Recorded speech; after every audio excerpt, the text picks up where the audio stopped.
नमस्कार दोस्तों, स्वागत है आप सभी का हमारे YouTube channel NDF new defence faculty में। आई होप आप सभी अच्छे होंगे। तो चलिए शुरू करते हैं आज की क्लास। आज की क्लास शुरू करने से पहले सभी लोग वीडियो को क्या करेंगे, लाइक करेंगे, शेयर करेंगे एंड चैनल को सब्सक्राइब करेंगे। फिर हम शुरू करेंगे आज की क्लास। तो आज की क्लास में हम आपके लिए क्या लेकर आए हैं, रीजनल ज्योग्राफी ऑफ इंडिया के टॉप एमसीक्यूज जो आपके पेपर में आने वाले हैं, उनके बारे में हम यहाँ पर सबसे ज्यादा डिस्कस करने वाले हैं। तो चलिए शुरू करते हैं आज की क्लास। लेकिन लाइक करें भाई। देखिए सभी लोग लाइक नहीं करेंगे तो फिर मेरा काम कैसे चलेगा। आप लोगों के लाइक्स और कमेंट्स पर ही तो हमारा सारा सब कुछ डिपेंड है। चलिए तो देखते हैं। सबसे पहले क्लास जो है क्लाइमेट ऑफ इंडिया, एमसीक्यूज जो है हमारे दे रखे हैं किसके, क्लाइमेट ऑफ इंडिया के एमसीक्यूज दे रखे हैं, जिसमें क्वेश्चन नंबर 1 है which monsoon brings maximum rainfall to India. Bharat का ऐसा कौन सा मानसून है जो भारत में सबसे ज्यादा वर्षा करता है। देखिए north east monsoon, south east monsoon, western disturbance या फिर रिट्रीटिंग मानसून। तो देखिए इसका ऑप्शन नंबर कौन सा दे रखा है, correct option is answer B, south west monsoon. अब इसका एक्सप्लेनेशन देखेंगे। The south west monsoon arriving between June and September, कब आता है, जून से सितंबर के बीच में यहाँ पे ये आता है। contributes approximately 75 to 80% of India's annual rainfall। annual rainfall कितनी होती है, 75 to 80% होती है। it originates, ये कहाँ से उठता है, from Indian Ocean and Arabian Sea, bringing moisture laden winds across the subcontinent। यानी कि पूरे कॉन्टिनेंट में, पूरे महाद्वीप में ये क्या फैलाता है, ये बहुत ज्यादा मॉइस्चर फैला देता है, हवाएं चलने लगती हैं और बारिश वारिश तो होती रहती है। ठीक है। क्वेश्चन नंबर सेकंड की अगर हम बात करें तो क्वेश्चन नंबर सेकंड हमारा पूछ रहा है the mango showers are experience in which states, Punjab, Kerala, Rajasthan या फिर असम। करेक्ट आंसर कौन सा है इसका, करेक्ट आंसर दे रखा है केरला। एक्सप्लेनेशन की बात करेंगे, mango shower also known as Kal Baisakhi in Bengal and cherry blossoms in Karnataka. अब यहाँ से क्वेश्चन पूछा जाता है कि बंगाल में और इनका कर्नाटका में इनका नाम क्या है। ये सबसे ज्यादा है, मोस्ट इंपॉर्टेंट है, तो इसे आप लोग नोट कर लें। ठीक है। are pre-monsoon shower occurring in March, April. These localized thunderstorms are beneficial for mango cultivation, hence the name। इसलिए इसका नाम यहाँ पर ये दे रखा है। ठीक है। चलिए आगे देखेंगे क्वेश्चन नंबर 3। क्वेश्चन नंबर 3 हमारा क्या कह रहा है, क्वेश्चन नंबर 3 है विच type of climate is found इन चेन्नई। चेन्नई में कौन सा जो है क्लाइमेट रहता है, tropical wet, tropical dry, humid सब ट्रॉपिकल या फिर अरिड। अरिड मतलब होता है सूखा। तो भाई सूखा कैसे हो जाएगा जब यहाँ पर क्या है, ये पूरा हमारा बीच एरिया है। क्या है, बीच एरिया है, यानी कि समुद्री किनारा है। देखिए करेक्ट आंसर क्या हो जाएगा, ट्रॉपिकल ड्राई, यानी कि option number B. Chennai experience a tropical dry climate with moderate rainfall. The city receives most precipitation during the northeast monsoon, October to December। North east monsoon कब से कब तक रहता है, अक्टूबर से लेकर दिसंबर तक रहता है। Rather than the south west monsoon with annual temperatures ranging between 19 degree to 37 degree, यानी कि यहाँ का टेम्परेचर कितना दे रखा है, 19 to 37 डिग्री सेल्सियस तक का रहता है। क्वेश्चन नंबर 4 है लू is a type of wind associated with which season. जो है ये किस सीजन में आती है लू या टाइप, विंटर, समर, मानसून या पोस्ट मानसून। भाई देखो पोस्ट मानसून यानी कि मानसून जाने के बाद तो कभी आती नहीं है, विंटर में आंधी तूफान ये होते नहीं है, तो ये ऑब्वियसली किसमें होगा, समर में होगा। ऑप्शन नंबर इसका क्या हो जाएगा, बी हमारा सही हो जाएगा। ठीक है। चलिए अब इसका एक्सप्लेनेशन देखते हैं। एक्सप्लेनेशन में क्या कह रहा है, जैसे लू is a strong hot dry westerly wind. क्या होती है, बहुत ज्यादा बहुत तेज चलने वाली हवाएं होती हैं, गर्म हवाएं होती हैं, सूखी हवाएं होती हैं। Wind blowing across north Indian plains, कहाँ पर, नॉर्थ इंडियन प्लेन्स में चलती हैं during May to June. These winds can reach speed of 50 kilometre per hour with temperature exceeding 45 degree Celsius. यानी कि जब ये चलते हैं तो इनकी स्पीड कितनी होती है, इनकी स्पीड होती है 50 किलोमीटर पर आवर होती है, और इनका टेम्परेचर कितना ये बढ़ा सकती हैं, 45 डिग्री सेल्सियस तक का टेम्परेचर ये बढ़ा सकती हैं। Causing severe heat wave condition and health hazards. यहाँ पे हेल्थ हजार्ड्स भी शुरू हो सकते हैं, यानी कि लोगों को हेल्थ इश्यूज भी होने शुरू हो सकते हैं। अगला क्वेश्चन देखेंगे next, natural vegetation of India से है। देखिए क्या कह रहा है, क्वेश्चन नंबर 5 हमारा Sundarbans mangrove forest are found in which states? और ऑप्शन है क्या, उड़ीसा, गुजरात, वेस्ट बंगाल या फिर महाराष्ट्र। आंसर नंबर कौन सा सही है, वेस्ट बंगाल। देखिए सुंदरबन हमारा कहाँ पर है, वेस्ट बंगाल में है, ठीक है। The Sundarbans a UNESCO World Heritage Site. It is located in the delta region of Ganga, Brahmaputra and Meghna rivers. It is the largest mangrove forest globally, spanning approximately 10,000 square kilometer across India and Bangladesh, famous for the Royal Bengal tiger. इसलिए famous है, royal Bengal tiger के लिए ये famous है। और इनका colour कैसा होता है, व्हाइट होता है। इनका कलर कैसा होता है, व्हाइट होता है, ठीक है।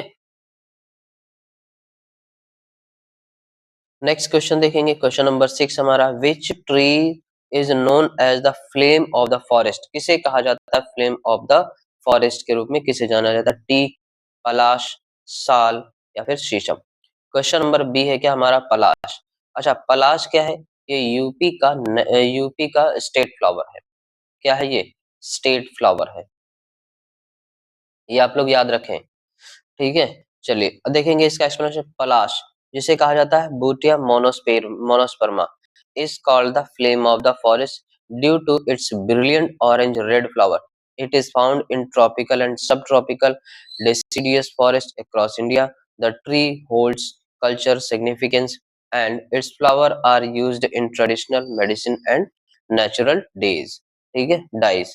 चलिए आगे देखेंगे क्वेश्चन नंबर 7। क्वेश्चन नंबर 7 हमारा क्या कह रहा है, tropical evergreen forest receive annual rainfall of more than, किससे ज्यादा मिलती है, 100 सेंटीमीटर, 150 सेंटीमीटर, 200 सेंटीमीटर या फिर 250 सेंटीमीटर। यानी कि टोटल एवरग्रीन फॉरेस्ट में एनुअल रेनफॉल जो है किससे ज्यादा गिरती है, 100 से ज्यादा, 150 से ज्यादा, 200 से ज्यादा, 250 से ज्यादा। ऑप्शन नंबर सी है इसका, ऑप्शन नंबर सी सही हो जाएगा, यानी कि 200 सेंटीमीटर प्लस यहाँ पर बारिश शुरू होती है। एक्सप्लेनेशन देखिए, tropical evergreen forest found in areas receiving over 200 centimetre annual rainfall are located in western Ghats, north eastern states and Andaman Nicobar island.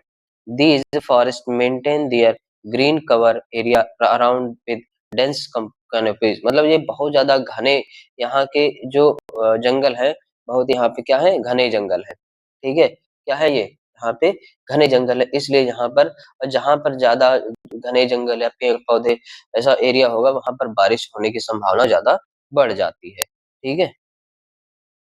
Next question क्या कह रहा है, alpine vegetation is found at altitude above. जो अल्पाइन वेजिटेशन है ये कहाँ पर पाई जाती है, कितनी मीटर ऊंचाई पर पाई जाती है, 2000 मीटर, 2500, 3000 या 3600। ऑप्शन नंबर डी इसका सही हो जाएगा। इसकी ऊंचाई कितनी होती है, 3600 मीटर प्लस, ठीक है। अब देखेंगे, alpine vegetation across above 3600 meters in the Himalayan region where temperature remains below 10 degrees Celsius. This zone feature grassland, mosses and lynches beyond 4500 यानी कि 4500 meters lies the permanent snow the with minimal vegetation। यहाँ पर क्या होती है, permanent snowfall यहाँ पर होती रहती है, और यहाँ पे वेजिटेशन कैसा होता है, मिनिमम होता है, यानी कि खान पान जो है थोड़ा सा कम हो पाता है। वेजिटेशन मतलब जिसे कहा जाता है घास, पेड़ पौधे, फूल पत्तियां, क्योंकि वर्ष भर तो यहाँ पे बारिश होती रहती है इस रीजन में। अब अगला क्वेश्चन हमारा मिनरल रिसोर्सेज ऑफ इंडिया से है। मिनरल रिसोर्सेज ऑफ इंडिया में क्वेश्चन नंबर 9 हमारा क्या कर रहा है, देखेंगे, which state is the largest producer of iron ore in India? Jharkhand, Orissa, Chhattisgarh या फिर कर्नाटका। ऑप्शन नंबर करेक्ट कौन सा है, उड़ीसा। उड़ीसा में सबसे ज्यादा लोहा, उड़ीसा क्या है? सबसे ज्यादा आयरन प्रोड्यूसर है, ठीक है। देखिए Odisha leads India iron ore production contributing over 50% of the nation's output. Major deposits are found in Mayurbhanj, Keonjhar and Sundargarh district. The state possesses high grade hematite ore with 60 to 65% iron content circular for the steel industry. जो किसके लिए circulate करता है, steel industry के लिए सबसे ज्यादा circulate करता है, ठीक। क्वेश्चन नंबर 10 देखेंगे, तो Gondwana coalfields are primarily found in which region? Option number है north east India, Damodar valley, western Ghat या फिर डेक्कन प्लेट्यू। क्वेश्चन देखिए क्या पूछा जाए, गोंडवाना कोल जो कोल फील्ड है वो कौन से रीजन में पाई जाती है? करेक्ट आंसर क्या हो जाएगा हमारा, दामोदर वैली प्रोजेक्ट्स में। ठीक है, चलिए इसका एक्सप्लेनेशन देखते हैं। एक्सप्लेनेशन की बात करें तो ये क्या कह रहा है, Gondwana coal fields in the Damodar valley region spanning Jharkhand and West Bengal contain approximately 98% of India's coal reserve. यहाँ पे कितने हैं, 98% ऑफ इंडिया के सारे कोल रिजर्व यहाँ पर पाए जाते हैं। मेजर कोल फील्ड्स जैसे इंक्लूड रानीगंज है, झरिया है, बोकारो है, providing bituminous and coal of 200 to 300 million years age. यहाँ पे जो मिलते हैं तो 200 से 300 साल पहले के जो है यहाँ पे कोयला यानी जो रिजर्व्स है यहाँ पर पाए जाते हैं। ठीक है, अगला क्वेश्चन देखेंगे, क्वेश्चन नंबर 11। क्वेश्चन नंबर 11 क्या कह रहा है, देखिए क्वेश्चन नंबर 11 है, bauxite is primarily used in production of, किसके प्रोडक्शन में यूज किया जाता है हमारा बॉक्साइट, स्टील, कॉपर, एल्यूमिनियम या फिर जिंक। करेक्ट ऑप्शन क्या हो जाएगा, aluminium, option number C aluminium. Bauxite is the principal ore, bauxite क्या होता है, प्रिंसिपल यानी कि प्रमुख होता है, बॉक्साइट जो होता है प्रमुख ओर होता है किसके लिए, एल्यूमिनियम के लिए। इंडिया रैंक्स 5th ग्लोबली इन बॉक्साइट रिजर्व। अब इंडिया की रैंकिंग कितनी है, 5वीं है। ये आपसे सबसे ज्यादा मोस्ट इंपॉर्टेंट जो पूछा जाता है कि रैंकिंग कितनी है। Odisha 51%, Gujarat 14%, Jharkhand 11% are leading producers. ये देखिए अब ओडिशा में कितना 51% पाया जाता है, गुजरात में 14% पाया जाता है और झारखंड में 11% पाया जाता है क्या, हमारा aluminium bauxite. The ore requires significant processing to extract aluminium metal. यहाँ से क्या एल्यूमिनियम मेटल जो है यहाँ से निकाल कर रख दिया जाता है, निकाला जाता है। अगला क्वेश्चन है question number 12, which mineral is known as black gold. Black gold जो है किसे कहा जाता है, कोल, पेट्रोलियम, मैग्नीज, ग्रेफाइट। देखिए पेट्रोलियम तो हमारा लिक्विड होता है, क्या होता है ये, लिक्विड होता है, ये हो नहीं सकता। मैग्नीज नहीं है, ग्रेफाइट, इसका सही ऑप्शन क्या हो जाएगा, ऑप्शन नंबर ए ब्लैक गोल्ड। अच्छा पेट्रोलियम ही है, ऑप्शन नंबर में क्या दे रखा है, पेट्रोलियम। ठीक है, एक मिनट, ब्लैक गोल्ड, इसका एक्सप्लेनेशन देखते हैं। Petroleum is termed at black gold due to its immense economic value. हाँ, इकोनॉमिक वैल्यू यानी कि सबसे ज्यादा बिकने वाला है। India's major oil producing regions include Mumbai high, offshore, offshore मतलब जो समुद्री किनारा होता है, असम है, गुजरात है एंड कृष्णा गोदावरी बेसिन है। The country imports approximately 85% of its crude oil requirements. हाँ ये माई मिस्टेक, ये शायद मुझे कोल लगा था कि ये कोयले को ही कहा जाता है ब्लैक गोल्ड, बट ऐसा नहीं है, इसे पेट्रोलियम को ही कहा जाता है क्या, काला सोना। काला सोना किसे, पेट्रोलियम को ही कहा जाता है। ठीक है, चलिए आगे देखेंगे, अगला है पावर रिसोर्सेज ऑफ इंडिया के एमसीक्यूज के बारे में हम बात करेंगे। तो देखिए which is the largest thermal power station in India, largest thermal power states कौन सा है, स्टेशन कौन सा है, मुंद्रा है थर्मल पावर स्टेशन। मुंद्रा हमारा कहाँ पर है, मुंद्रा हमारा गुजरात में। Vindhyachal thermal power station, Sipat thermal power station या फिर Talcher super thermal power station. और करेक्ट आंसर क्या हो जाएगा, answer number B Vindhyachal thermal power station. ठीक है, देखिए Vindhyachal thermal power station in MP is India's largest thermal power plant with an installed capacity of 4760 megawatt located in Singrauli district. कहाँ पर है ये, सिंगरौली डिस्ट्रिक्ट में है और यहीं से कितना 4760 मेगावाट की बिजली बनाई जाती है। It operates on coal and managed by NTPC limited. अब देखिए अब इसमें जो है मैनेज किसके द्वारा किया जाता है, एनटीपीसी के द्वारा किया जाता है। और ऑपरेट्स ऑन किसके द्वारा चलता है, ये कोल के ऊपर ये पूरा डिपेंडेंट है। Contributing significantly to the central power grid, ये किसको, सेंट्रल पावर ग्रिड की पूरी तरह से पावर पे ये डिपेंड करता है, पावर इसी के ऊपर डिपेंड करता है। देखिए विंध्याचल आपको पता चल गया, मुंद्रा हमारा गुजरात में, सिपत थर्मल पावर प्लांट यहाँ कहाँ पर है, ये आपको कमेंट सेक्शन में बताना है। तालचेर ये कहाँ पर, ये हमारा उड़ीसा में है। ठीक है, चलिए ठीक है, क्वेश्चन नंबर 14 देखेंगे, Bhakra Nangal project is built on which river, Chenab, Ravi, Sutlej या फिर ब्यास। ये आपको बताना है, एक मिनट। क्वेश्चन देखिए क्या कह रहा है, आंसर क्या हो जाएगा इसका, सतलज है। भाखड़ा नांगल प्रोजेक्ट किस रिवर पर बनाया गया था, तो सतलज रिवर पर ये बनाया गया था। The Bhakra Nangal dam constructed on river Sutlej in Himachal Pradesh is one of the India's highest gravity dam. ये क्या है? हाईएस्ट ग्रेविटी डैम है at 226 मीटर. इसकी ऊंचाई कितनी है? 226 मीटर है. It has an installed hydraulic capacity, electric capacity of 1325 megawatt and provides irrigation to Punjab, Haryana and Rajasthan. ये क्या करता है? प्रोवाइड करता है किसको? इरिगेशन. ठीक है, ये इरिगेशन प्रोवाइड करता है किसको? पंजाब को, हरियाणा को और राजस्थान को. ठीक है, चलिए अगला देखेंगे. क्वेश्चन नंबर 15 हमारा क्या कह रहा है? क्वेश्चन नंबर 15 है India first nuclear power station was established at. यानी कि इंडिया का सबसे पहला जो है न्यूक्लियर पावर स्टेशन जो है कहाँ पर ये बनकर तैयार हुआ था? कलपक्कम, नरौरा, तारापुर या फिर काकरापार. देखिए, तो सबसे पहला कहाँ पर हुआ था? तारापुर. तारापुर कहाँ पर है? ये हमारा महाराष्ट्र में है. ठीक है, Tarapur atomic power station in Maharashtra commissioned in 1969 was India's first nuclear power facility. It initially had two boiling water reactors. इसके पास क्या है? दो boiling water reactors हैं supplied by the USA. Today India operates 22 nuclear reactors across 7 states. यानी कि 7 states में इसके total कितने न्यूक्लियर स्टेशन है? 22 हैं. अब देखते हैं. देखिए, कलपक्कम ये हमारा कहाँ पर है? ये हमारा तमिलनाडु में है. नरोरा हमारा यूपी में है. तारापुर महाराष्ट्र में और काकरापार हमारा गुजरात में ये है. ठीक है, तो इसको नहीं भूलेंगे, यहाँ से क्वेश्चन जरूर बनते हैं. क्वेश्चन नंबर 16 क्या कह रहा है? Which states has the highest solar power generation capacity. यानी कि किसके पास जो highest solar power generation capacity है? गुजरात, राजस्थान, कर्नाटका या फिर आंध्र प्रदेश. करेक्ट आंसर क्या हो जाएगा? Rajasthan. Rajasthan leads India's in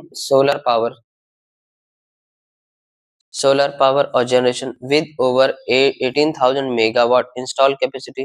The Bhadla Solar Park in Jodhpur is among the world's largest solar installation.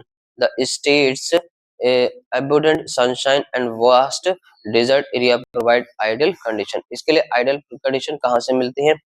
Idol condition हमें मिलती है वास्ट डेजर्ट एरिया एंड ठीक है, सनशाइन एविडेंट. यानी कि जहां पे बहुत ज्यादा जब सूर्य तेजी से चमकेगा तभी ये काम करेंगे. ठीक है, चलिए अगले क्वेश्चन की तरफ बढ़ते हैं हम. अगला क्वेश्चन हमारा क्या कह रहा है? Agriculture and activities of India से लिया गया है. चलिए नेक्स्ट क्वेश्चन. क्वेश्चन नंबर 17 हमारा है which states is the largest producer of rice in India. तो देखिए कौन सा है राइस प्रोडक्शन में सबसे ज्यादा? कौन आगे है? पंजाब है, यूपी है, वेस्ट बंगाल है या फिर आंध्र प्रदेश है. ऑप्शन नंबर सी इसका करेक्ट हो जाएगा. वेस्ट बंगाल है. West Bengal is India's leading rice producer contributing approximately 15% of national output. यानी कि टोटल कितना देता है? 15% देता है. द स्टेट से फर्टाइल गैंगेटिक प्लेन्स. ये देखो, अब स्टेट्स में क्या है? फर्टाइल यानी कि बहुत ज्यादा उपजाऊ भूमि है जो गंगा के मैदान से बना. एबुडेंट रेनफॉल यानी कि प्रचुर मात्रा में यहाँ पे पर्याप्त क्या होती है? रेनफॉल होती है. अप्रोक्सीमेटली कितने? 150 to 200 centimetre annually.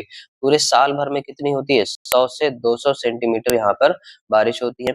And suitable climatic condition support multiple cropping season with rice being the staple food crop. यहाँ पर क्या है? राइस स्टेबल फूड क्रॉप जो है यहाँ पे हमें देखने को मिलती है. अगला है क्वेश्चन नंबर 18.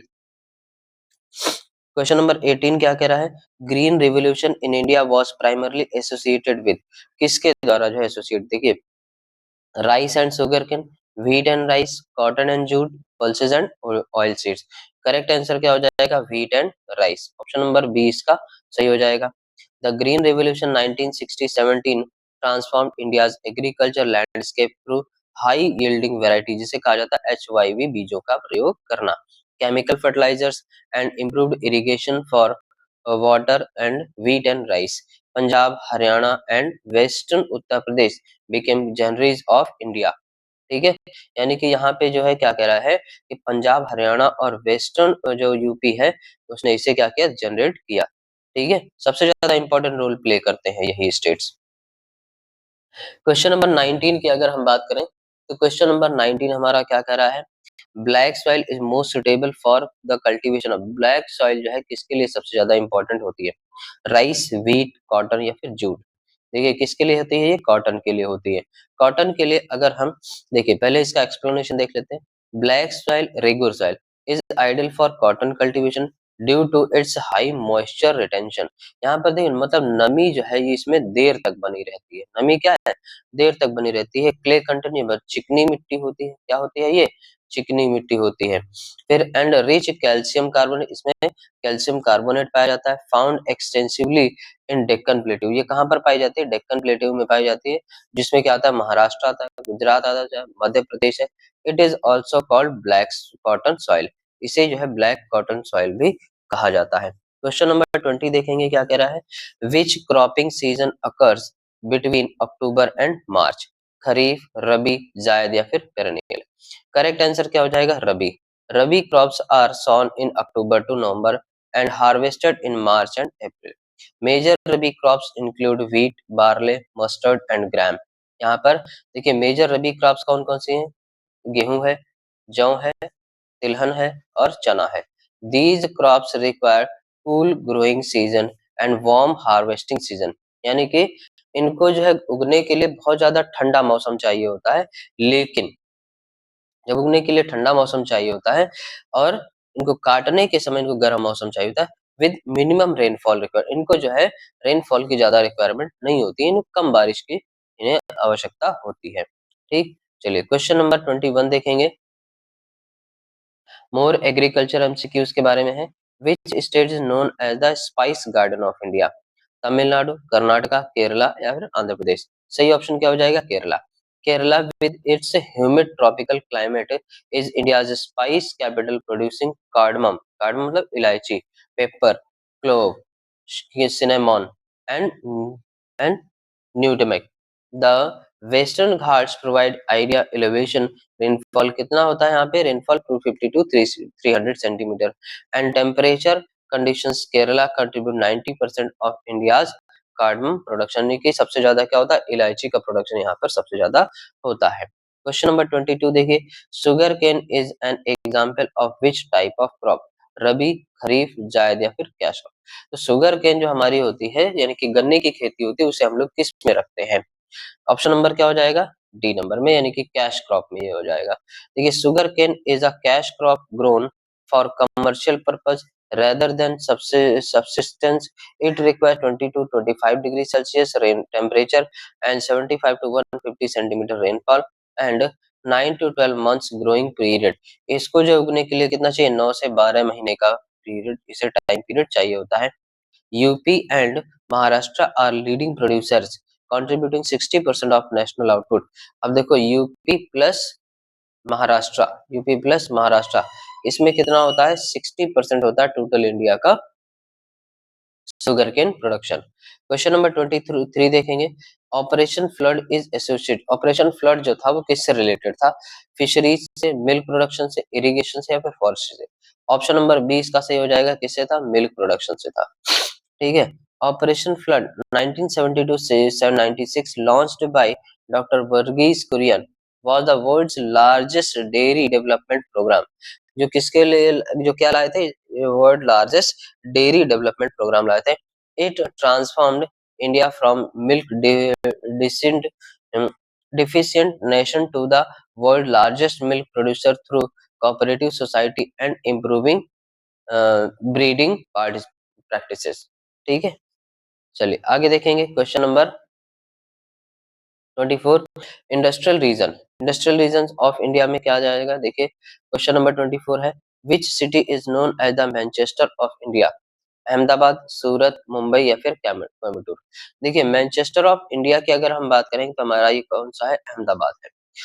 अब इसका एक्सप्लेनेशन देखिए। Ahmedabad earn the title Manchester, इसने क्या title the Manchester of India due to its extensive cotton textile. क्यों? क्योंकि यहाँ पर क्या है? कॉटन टेक्सटाइल इंडस्ट्री है, कॉटन टेक्सटाइल इंडस्ट्री है यहाँ पे। ठीक है। Located in Gujarat, the city textile mills flourished in in the early 20th century approximately to cotton growing areas. ठीक है, यहाँ पर यानी कि जहाँ पे कॉटन ग्रोइंग एरियाज है वहां पर इनको और ज्यादा बढ़ावा मिला। Silk deliver and entrepreneurial cultural contribute to this development. Question number 25 देखेंगे। 25 नंबर क्या कह रहा है?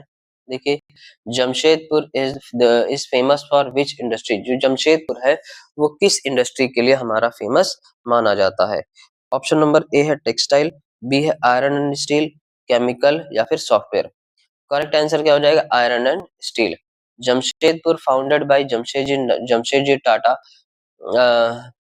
in 1907 houses the Tata Iron and Steel Company TISCO. Now Tata Steel located in Jharkhand.